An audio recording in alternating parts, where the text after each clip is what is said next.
আল্লাহর হাবিবের রওজা শরীফ দেখে আমি সহ্য করতে পারি না রে আবু বকর, বিদায় দাও, আমি চলে যাব। চলে গেলেন নবীর পাগল।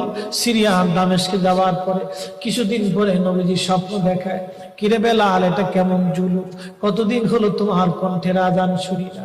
বেলাল রে, তোর কি মন চায় না আমি নবীর জিয়ারতে আসতে? বেলাল আয়, আমি নবীর জিয়ারতে আয় রে বেলাল আয়, কতদিন হলো তোমার কণ্ঠের আজান শুনি না। স্বপ্ন যখন নবীজি দেখাইছে, এ মুসলমান, হযরতে বেলাল সুদূর সিরিয়ার দামেস্ক থেকে পাগলের মতো দৌড়াইলেন, পাগলের মতো ছুটে আসলেন। যখন মদিনাতে আসলেন তখন তাহাজ্জুদের সময় চলতেছিল। তাহাজ্জুদের সময় চলার সময় হযরত বেলাল রাদিয়াল্লাহু আনহু কাঠের জালি দিয়ে তখন রওজা শরীফ ঘিরে রাখা ছিল। ওই জালির পাশে বসে বসে জালির সঙ্গে মাথা ঠেকাইয়া নবীর পাগল বসে বসে গুনগুন গুনগুন করে কাঁদে আর বলে,